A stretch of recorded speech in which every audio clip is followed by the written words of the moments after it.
Hi everyone and welcome back. I'm Shehan from Halcyon Private Limited, and today we'll be focusing on ISO 9001-2015 Clause 5.2, which mainly focuses on leadership and commitment, or we could also call it the power of policy. Joining me is our quality management expert, Rasita Niroshani. Without further ado, let's get into the video.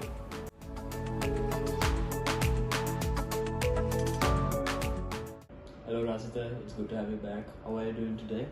Hi Shan, I'm good. So good to be back here again. So let's start with the basics, Rasita.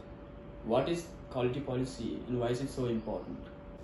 It's a good question, Shahan. The quality policy is the essential backbone of the organization. It defined by the top management, and especially when you go for ISO 9000, there are mandatory terms you need to include, right? Like they said, commitment. Those terms you have to be there, and then it shows top management commitment of the organization. Then according to the quality policy, you are all objectives. KPI should be derived in line with quality policy. So it's say thinking of a North Star, guiding the company towards that, and then same time quality policy should be communicated to everyone. So it's very important document, and then it's communicate how your quality requirement about your organization, how important about your the organization's quality part in that one statement that we call quality policy. North Star, that was a very powerful metaphor, I would say. When it comes to establishing this policy, what are the key requirements? Yep, top management has two main responsibilities. First, they must ensure policy is appropriate for the organization purpose and its context. Good if you can start with the strategy. It means organization should align with the organization goals, values, and the environment in which is operated. Right. So that's the first part. So when top management develop the policy, they have to consider that part. And second, then policy must provide framework for setting quality objectives. In other words, it should inspire measurable goals that help organization to improve continuously. So it's mean when you achieving your objectives, automatically you achieve what you stated in your quality policy. That's the top management main responsibility. So Rasita, when it comes to these responsibilities, how would it apply in a real world scenario? Sure. Imagine a software company whose mission to deliver secure and user-friendly application. So their quality policy might look like this. We are committed to developing reliable software. The word reliable is very important. That exceed customer expectation. So they want to exceed the customer expectation while adhering to global security standards. So in this policy, there are three statements. One is reliable software. You can set objective for that, and exceeding the customer expectation. So that you can set expectation, customer satisfaction, and then adhering to global security standards. Those are compliance requirements. So you can set objective. So this policy would then guide them to set objectives such as improving product uptime or enhancing customer satisfaction scores. I'll take one more example. So if you are making a consumer product, so you might consider saying, okay, reliable, fast action, or more user-friendly product. So those are in terms then you can actually set KPI for that, and then word like exceeding customer expectation. Or sometimes if you are making product the value up to particular value, so you can meet the customer expectation, not word using exceeding. So moment you said put word like exceeding, of course your KPI should be in terms of with that. So moment you put word meeting the customer expectation, so you can set objective in line with that. So these are two example I can basically explain. That makes a lot of sense. But how does this apply within an organization? Once the policy is finalized by the management, how does the organization act according to it? Yeah, that's where the communication comes. Clause number 5.2. Now we complete the 5.1. Now 5.2 require that the policy should be document, communicate, and the very important word is there. In other ISO standard that is not there, or understood at all levels of the organization. So it's documented, communicated, and understood at all levels of the organization.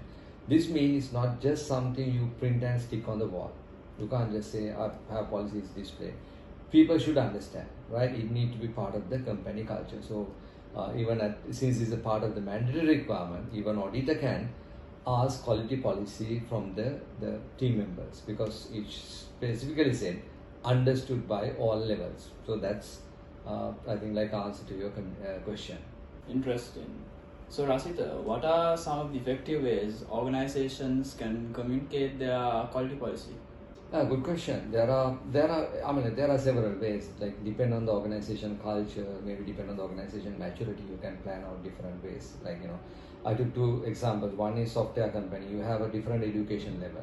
So the communication has to be in line with that. And then if it is a manufacturing organization, it should be in line with that. And then very important thing is when you communicate, better to communicate the policy into local language, right? If it is a multicultural, multi languages are there, you better to communicate in that terms. So one is like when you conduct the training and workshop, so maybe you can start with the quality policy communication with all the employees, so that will create a kind of awareness. Then second thing, internal communication, you can purposely you can develop communication mechanism, like maybe emails, maybe newsletters, or maybe you share quality policy regularly. Sometimes some organization, they have calendar in one side, pocket calendars one side, you have a quality policy in local language. So that's one way of it. And then maybe you can have a visual display, notice board, or maybe big displays, so people can see. There are areas especially areas like canteen, you have the quality policy display there. And then when you do the performance review, you talk about the quality objectives, then you can ask people about the quality policy, so that will automatically become a way of communication. So these are few examples, but you don't need to limit to this. You can customize, you can have your own methodology, depend on the organization maturity and the education level, you can plan it out. But as per standard, you need to communicate, and people should know about the quality policy. That's a mandatory requirement. That sounded very comprehensive. But what happens when it comes to the interested parties, such as clients, suppliers, whatsoever? How would they know about this quality policy? Yeah, great point. The policy must also be made available for the relevant external parties, stakeholders, especially clients, suppliers, or maybe regulatory bodies. You need to communicate. So this could be through maybe company brochures. If you have a website, you can put your quality policy. Or maybe when you do a business meeting, you can do. And then some organization, what they do is when you sign an agreement, you include your quality policy, communicate to customers or suppliers. So those are different methodology they use, but depend on your organization culture. You can of course plan out your way of communicating with the external parties, and you need to communicate with your external parties about your quality policy. So to sum everything up, Rasita, Clause 5.2 is all about the management leadership setting the tone for quality through a well and clear communicated policy, right? Yeah, a strong quality policy is more than just word on papers. It's commitment to excellence. It shows that leadership is serious about delivering the value for improving continuously, and which build trust both internally and externally. And then most importantly, imagine when you go to the organization, and if everybody knows different level, if they know about the quality policy, it's inculcate in their culture. So that's what standard require. Thank you, Rasita, for sharing your expertise with us, and I'm sure our viewers would have gained plenty of information through this. So I'll see you in the next video then. Yeah, thank you for having me here, and looking forward for the next video as well. Thank you.